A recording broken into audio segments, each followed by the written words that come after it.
Estamos de volta com Marco Zero, onde tudo começa. Muito bem, estamos de volta com o nosso Marco Zero. Nesse sábado, vejo aqui pela minha janela mágica, um sábado nublado, sábado de inverno, 8 graus é a temperatura nesse momento. Será que minha querida Valentina Rocha está com frio nessa manhã de sábado? Valentina, Alexandre Palmar, ele envergonha os seus ancestrais, né? Que viviam nas cavernas, caçavam, pescavam, né? Dá 10 graus, ele já está todo encapotado. E você? Eu sei que você, assim como eu, gosta do frio. E como está para você a temperatura hoje? Bom dia, minha querida Valentina Rocha. Bom dia, Moacir. Olha, pra mim tá tudo bem. Eu adoro inverno mesmo, assim como você falou. E acho que a gente tá sendo contemplado de poder passar o inverno aí dentro de casa, né? A gente também não tá precisando botar aí a cara no sol, então tá tudo certo. Eu acho que esse clima é uma delícia pra gente ficar aqui, pra gente fazer todas as coisas. Eu prefiro o inverno do que o verão, então pra mim tá tudo certo. E acho que pra aquecer um pouco aí os nossos corações, eu acho que a gente precisa muito de informação. O Marco Zero com certeza nos ajuda aí nessa missão de ficar mais aquecidos nessas manhãs de sábado. E hoje estou aqui mais uma vez com o meu quadro, diz aí, estou muito bem acompanhada mesmo que à distância. Estamos promovendo muitos bons encontros aqui, né, via online. E estou aqui com uma pessoa que eu gosto muito, sempre tive plano de trazer e quero que vocês conheçam também. Bom dia, Ana. Bom dia, tudo bem? Tudo bem, feliz sim. Muito obrigada. Eu já tive aí, a todos os nossos ouvintes, a todas as pessoas que estão nos ouvindo, já tive o prazer de conhecer a Ana em outras oportunidades. Ela que tem se tornado uma referência entre a juventude aqui na luta e no combate, né, aí a violência contra a mulher, uma pessoa que tem pautado isso nacional e internacionalmente. Queria, Ana, que você fizesse isso melhor do que qualquer um. Se apresenta pra gente, fala aí um pouco sobre como foi que você conheceu essa importância de se engajar e de fazer parte da luta. Bom, eu sou antropóloga, atualmente estou fazendo um mestrado na UNILA também, mestrado interdisciplinar em estudos latino-americanos. Eu sou feminista e sou ativista no combate à violência contra as mulheres, e é um universo que eu conheci já no ensino médio e que eu me aprofundei na universidade. E foi na universidade, na verdade, em que eu me deparei com vários casos de violência entre minhas colegas. E foi nesse momento que a gente parou para procurar, e agora, o que a gente faz? E eu não conhecia o CRAN, não conhecia a rede de atendimento à mulher em situação de violência aqui de Foz, então a gente foi buscar isso. E quando eu conheci esses espaços, eu percebi que eu precisava falar sobre eles, eu precisava pesquisar sobre eles e precisava divulgar esses serviços. Porque assim como eu, muitas mulheres não conhecem, muitas mulheres não sabem que existe o CRAN, que foi onde eu conduzi a minha pesquisa. E agora no mestrado eu estou conduzindo uma pesquisa sobre a rede de atendimento na fronteira, no caso Ciudad del Este, Porto Iguaçu e Foz do Iguaçu, para tentar entender, né, como que funciona, quais são as especificidades de trabalhar na fronteira com esse tema. E desde que eu comecei essa luta, eu não consigo imaginar como que uma mulher não consegue também participar disso e lutar pelos seus direitos. E eu acho que é uma luta muito importante, acho muito importante a gente estar aqui hoje, ocupando esse espaço para falar disso, né? É algo que é uma tecla que eu costumo bater muito, que a gente tem que ocupar os mais diferentes espaços para falar sobre violência contra a mulher, não é só dentro do CRAN, não é só na universidade, né? A gente tem que levar esse debate para outros lugares também.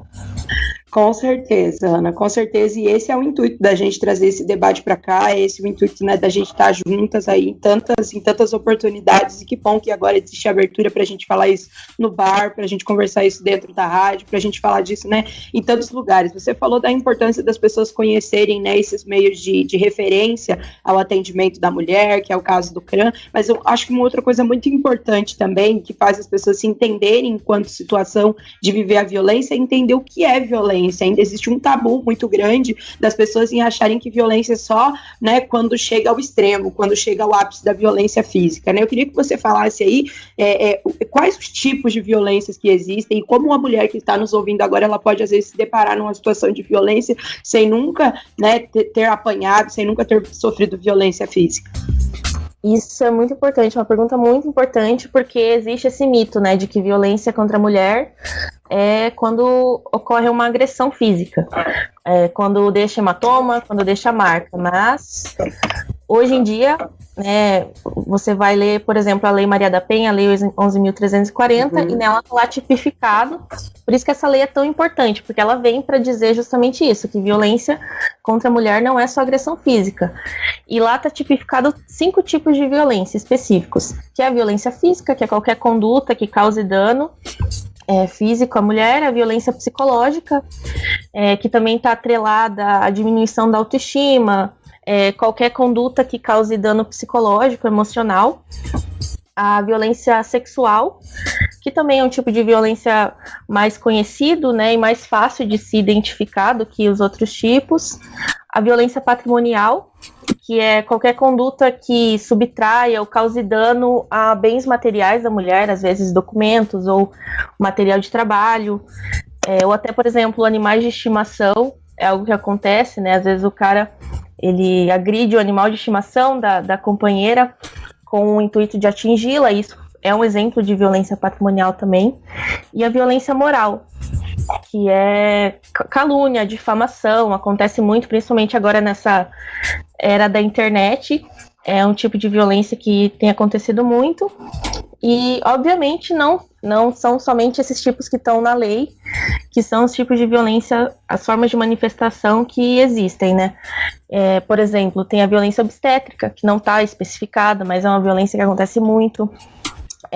Violência institucional, que é quando a mulher ela sofre violência, às vezes ela vai procurar ajuda e ela sofre mais uma violência por parte das pessoas que deveriam acolhê-la, né? Por isso eu acho o trabalho do CRAM muito importante, porque ele faz esse acolhimento humanizado e tal. Eu diria, Ana, que não só o trabalho do CRAM, mas a existência de toda uma rede de atenção, né? Esse tipo de violência institucional, ele serve aí a uma estrutura de um Estado que a gente já vê que é um Estado que funciona aí ao machismo, né, que funciona a não defesa da mulher dos seus direitos, né, e a gente tem aí uma questão histórica que faz com que o Estado ainda funcione desse jeito, e daí a gente diz de muito avanço o fato de existir uma rede de apoio, não só o CRAM, mas também, né, toda uma rede de atenção, assim como eu estive presente agora na última terça-feira, num evento produzido pela Ordem dos Advogados do Brasil, onde tem aí toda uma parte específica que é feita, né, uma comissão da mulher. Então a gente vê que existe mais os olhos e a atenção virado aí para esse tipo de violência, virado aí para essa questão. E uma outra coisa que eu queria falar com você, e também sobre essa questão, eu queria que você falasse um pouco sobre a sua pesquisa, virando os olhos aqui mais para a fronteira. Você já falou que agora, né, no seu mestrado, você está ampliando as possibilidades indo para a fronteira, mas eu queria que você falasse aqui em Foz do Iguaçu, dentro da sua pesquisa, o que foi que você encarou quando olhou para essa questão da violência contra a mulher aqui em Foz do Iguaçu? Então, a minha pesquisa, ela começou uma pesquisa teórica, até eu conhecer o CRAM e a rede de atendimento, né? E aí eu me deparei com a situação de que eles achavam muito importante essa questão de você ir para a comunidade, ir para o bairro, mas como eles atuam numa equipe um pouco reduzida, eles não tinham essa possibilidade de fazer isso. Então, eu meio que desenvolvi esse projeto de fazer as rodas de conversa nos bairros de Foz do Iguaçu. A gente foi em igreja, a gente foi em ocupação, a gente foi em diversos lugares para falar de violência, e o que eu constatei é que muitas mulheres não conhecem a rede de atendimento, não sabem que existe um lugar que acolhe elas caso elas sofram violência, não sabem que existe uma casa-abrigo onde elas podem ir caso elas estejam correndo risco de vida, que existe a delegacia especializada da mulher aqui em Foz também. Não conhecem os outros tipos de violência, a não ser a violência física, né? E também os dados são assustadores, né? Em Foz do Iguaçu, o feminicídio também é uma realidade, a gente vai falar daqui a pouquinho sobre ele, né? E por a gente estar na fronteira é muito complexo, porque aqui vivem mulheres de outras nacionalidades. E o que eu quero entender agora na minha pesquisa de mestrado, por exemplo, é o que uma mulher paraguaia que está no Brasil faz se ela sofre violência. Quem que ela procura? O que uma mulher que trabalha no Paraguai, se ela sofre violência no trabalho, por exemplo, assédio sexual no trabalho, lá no Paraguai, quem que ela procura? Quais os mecanismos que ela pode buscar, né, para ter ajuda, para ter esse acolhimento. Mas os problemas na fronteira, eles envolvem muitas coisas, né? Tráfico de pessoas, tráfico de mulheres e várias questões que são bem específicas. E meu objetivo é justamente tentar entender essa dinâmica aqui na fronteira, como que funciona e quais são as especificidades de trabalhar com isso aqui. Muito bom, Ana, muito legal, assim, eu quero que a gente agora fale de um ponto muito importante e que a gente, quando a gente está nesse processo de se descobrir enquanto feministas, de se descobrir frente a essa luta, e eu acho que você concorda comigo aí nesse ponto e quero que você fale sobre isso também, sobre essa necessidade da gente tirar o feminismo de dentro da academia, né, dessa necessidade da gente tirar o feminismo de dentro do centro de referência e realmente fazer esse trabalho, né, por mais reduzido que seja, e eu acho que o CRAN aqui em Foz tem feito um trabalho muito legal, né, de sair de dentro, né, de dentro aí da sua sede e alcançar essas pessoas, assim como você disse, as mulheres que sofrem violência, elas não sabem que sofrem violência, elas não sabem quem ela pode procurar, né, então se existe algum papel nosso que já teve noção, que tem noção da gravidade, que tem noção da estatística, né, e que sabe realmente o que se trata, o nosso papel é realmente levar isso, né, o nosso papel é realmente tirar o feminismo, levar ele para dentro da periferia, levar ele para dentro das comunidades, né? Eu queria que você falasse um pouco sobre isso, como tem sido a sua experiência. Sim, é uma coisa que eu sempre falo, né, que quando a gente fala de violência contra a mulher, as pessoas acham que o combate à violência é coisa do CRAN, é papel de quem trabalha com isso, é papel da delegada lá que está atendendo essas mulheres, mas não. A gente vive numa sociedade, né, onde somos maioria mulheres, e a gente precisa falar sobre isso, e é papel de todo mundo, né, combater a violência, não só dos agentes que trabalham com isso, porque todo mundo tem mãe, irmã, amigas que já se depararam com alguma situação de violência, e não é só um debate teórico, né, eu acredito que a teoria é muito importante, a gente precisa produzir pesquisas, e a teoria é muito importante, mas não adianta só a teoria sem a prática, né? Não adianta a gente ficar na sala de aula falando os conceitos mirabolantes e tal, se a gente não consegue, se eu não consigo explicar para minha mãe o que é violência, para mim não adianta muito, né? Então eu acho que um ponto é esse, a gente conseguir disseminar essa informação para o máximo de mulheres possíveis, porque quanto mais informada uma mulher tá, mais ela pode conseguir sair desse ciclo da violência, ela pode ajudar outras mulheres também. Então acho que é isso, a informação é poder, e pra gente, pra nós mulheres, muito mais, assim, acho que quando a gente conhece os nossos direitos, quando a gente sabe identificar o que é violência, então ele fez isso comigo, ele não me bateu, mas ele fez tal coisa, isso é violência, eu posso procurar a lei, eu vou estar assegurada pela lei, eu posso procurar a rede de atendimento, e eu vou ter meus direitos assegurados, né, e não só ficar dentro dos muros da academia, mas levar para o bar, para a rádio, para todos os lugares possíveis. Sim, com certeza. E Ana, eu queria que você apresentasse para a gente aqui um projeto, né? Você cria aí conteúdos para a internet, tem uma página aí chamada Ana Mete a Colher. Eu queria saber de onde veio esse desejo, se foi logo após, né, a sua pesquisa e que você esteve aí mais de frente, e da onde que veio essa ideia e qual o papel que o Ana Mete a Colher tem hoje aqui na cidade? Então, eu criei esse projeto esse ano, no início do ano, com o intuito de disseminar informação mesmo online, né?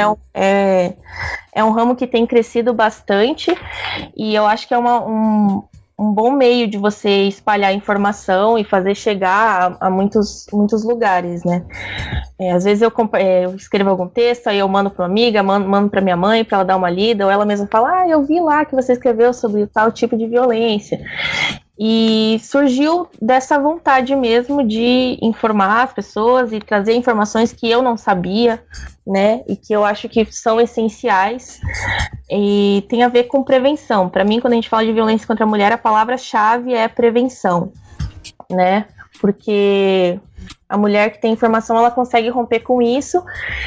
E a ideia é aumentar, né, esse projeto, não ficar só no Facebook, no Instagram, talvez criar um canal no YouTube, alguma coisa nesse sentido, para tentar explicar de forma mais simples, né, mais ou menos como a gente está fazendo aqui, né, tirar as palavras rebuscadas e falar, olha, violência é isso, se você sofre violência, você pode ir em tal lugar, se você é brasileira, você vai em tal lugar, se você é paraguaia, você vai em tal lugar, se você é argentina, você pode buscar esse serviço, e é mais da vontade de prevenir a violência antes de que ela atinja mais mulheres. Com certeza, eu acho que a gente entrou num ponto legal aqui, eu quero que a gente volte a falar um pouco sobre o dia 25, que foi agora, agora nessa semana, hoje, dia 25, eu tô confundindo, hoje é considerado o dia da mulher negra e caribenha, né, e da mulher latino-americana e caribenha, então eu quero que a gente fale um pouco também sobre essas interseccionalidades que existem dentro do feminismo, né, a gente e fale de forma bem acessível para que todas as pessoas saibam, a gente durante agora esse dia, né, que a gente passa para refletir sobre a importância de criar essa distinção, de falar sobre as mulheres negras, de falar sobre as mulheres latino-americanas. Queria que você falasse um pouco sobre as interseccionalidades para a gente poder depois falar um pouco sobre o dia de combate ao feminicídio que foi agora nessa semana. Então, a interseccionalidade é um conceito muito importante que eu trabalho também na minha pesquisa e na página, na Mete Colher, eu também tento trazer bastante, porque não tem como a gente falar sobre violência contra a mulher se a gente não falar sobre outros marcadores sociais, como, por exemplo, a raça. Não tem como a gente falar sobre violência contra a mulher se a gente não falar da violência contra as mulheres que atinge as mulheres negras, que são as maiores vítimas de feminicídio, que sofrem violência mais do que as mulheres brancas. Não tem como a gente falar de violência contra a mulher sem falar de classe, sem falar de etnia, sem falar de orientação sexual. Então, são conceitos muito importantes e que nos atravessam, né? A mulher não é uma categoria única, né? Não é uma categoria universal, a mulher branca, porque por muitos anos, quando a gente falou sobre violência contra a mulher, só foi pensada essa mulher branca burguesa, né? A gente não pensava as outras mulheridades que existem. Então, é um conceito que é importantíssimo quando a gente fala de gênero. E quando a gente fala de políticas públicas, porque se a gente não sabe quem são essas mulheres que estão sofrendo violência, e se a gente não se atenta a isso, como que a gente vai criar uma política pública efetiva, né, de combate a essa violência? E, inclusive, falando dessa questão das mulheridades, eu queria também divulgar um projeto que eu estou fazendo junto com o CRAN, uma parceria entre o CRAN e a Ana Mete Colher, que é uma série de lives chamada Mulheridades da Fronteira, onde a gente está trazendo esses temas como gênero, raça, etnia, rede de atendimento à mulher também para o debate. E quem quiser acompanhar, é só seguir lá a página do CRAN ou a minha página, que a gente está sempre divulgando. E a serviço, né? A serviço da informação, eu gostei muito, já estive aí numa live de vocês apresentando o projeto e realmente muito legal, já vi que vai ter várias convidadas, né, de outros lugares também, gente, né, que realmente atua dentro da fronteira, dentro, né, dessa rede de atendimento, e que legal, a gente teve aí agora essa semana, no dia 22, o dia de combate à violência, né, o dia de combate ao tipo de violência que é o feminicídio. Infelizmente essa data ela veio, né, de uma violência extrema, de um assassinato que teve a uma advogada aqui no Paraná, e eu queria que a gente fizesse aqui, né, Ana, você aí com toda a sua experiência, que a gente conseguisse falar que a gente não pode falar nada da importância de discutir interseccionalidades, né, da mulher negra e caribenha e latino-americana no dia 25, a gente não pode falar do combate ao feminicídio só no dia 22, e que isso precisa ser uma luta constante, assim como você, e acho que o convite que a gente deixa aqui, é o convite que eu trago aqui no Diz Aí, a gente precisa discutir e a gente precisa falar né, para todas o tempo todo. A gente precisa fazer como você. Eu acho que você se torna uma inspiração aí de uma mulher jovem que abraçou essa causa, né, que realmente topou o desafio de falar de feminismo, que topou o desafio de colocar a cara. Então eu queria que você também deixasse as suas considerações e que fizesse também esse convite a quem está nos ouvindo aí para topar esse desafio de falar sobre o combate à violência contra a mulher todos os dias. É exatamente isso. Eu acho que não é uma causa que a gente pode guardar na gaveta e só pegar de vez em quando, né? Só quando vai na manifestação, ou só na internet, ou só, né? É algo que atravessa a nossa vida toda, desde que a gente nasce até o dia que a gente morre, e atravessa todas as mulheres. Então, mesmo que você nunca tenha sofrido uma violência física, ou nunca tenha se percebido em uma situação de violência, muitas mulheres próximas a você já sofreram violência e talvez precisem da sua ajuda, né? Existe essa coisa de que não deve se meter a colher, mas tem que meter a colher sim, tem que ligar para o 180, se você ouvir, se você ver alguma coisa, você tem que se posicionar, né? Porque se a gente não se posicionar, se a gente não fizer alguma coisa, quem vai fazer? E a mesma coisa para os homens, né? Violência contra a mulher não é um assunto de mulheres, não somos só nós que temos que ficar batendo essa tecla e chamando para o debate. Os homens também têm que se organizar e conversar sobre isso e levar isso para outros espaços. Eu estou aberta para conversar onde que for, na igreja, no boteco, onde que precisar. A gente vai para falar sobre isso, que infelizmente é algo que eu gostaria de não ter que falar sobre, né? Gostaria de estar aqui falando sobre todas nós. Acho mas que todas nós. Eu acho que todas nós gostamos. Não é uma coisa que as pessoas falam, é um desejo de toda mulher. Não, é uma obrigação. A gente vai entendendo aí durante a vida, né? Repetidas vezes. Eu fiz agora nessa semana uma pesquisa muito rápida, uma brincadeira lá no Facebook, né? Falando sobre violência para todas as mulheres que já tivessem passado por alguma situação de violência, colocasse um pontinho embaixo da publicação. Teve mais de 200 pontinhos. Sim, e assim, a gente entende que das mais diferentes classes, que dos mais diferentes nichos aí que eu tô colocada, seja da escola, da universidade, do Bac Mulher, todas as mulheres já viveram essa cena e essa realidade. Então, Ana, falar de direitos das mulheres é falar de direitos humanos, é falar de direitos para todos, não é equivaler as mulheres, né, e diminuir os homens, muito pelo contrário, é falar de direitos para todos. E eu quero agradecer muito a oportunidade de estar com você aqui, de ter topado, assim como você falou, você realmente topa todos os desafios para falar disso em qualquer lugar, e que a gente tem esse espaço enquanto jovem sempre para debater e falar sobre isso. Eu que agradeço, muito obrigada, reforçando que eu acho muito importante o trabalho que você faz também, e sempre que precisar, estamos aí. É isso, vida longa para o Ano Mete a Colher, vida longa para sua pesquisa, vida longa aí para as mulheridades da fronteira, que Foz do Iguaçu aí sempre esteja promovendo e produzindo coisas para que as mulheres sejam ouvidas, para que elas também tenham espaço de falar, viu? Muitíssimo obrigado, Moacir, é com você! Muito bem, minha cara Valentina, parabéns mais uma vez por essa participação maravilhosa de vocês, parabéns para a Ana, que faz esse trabalho muito bacana, né? Até rimou, a Ana faz um trabalho bacana. Marco Zero, onde tudo começa.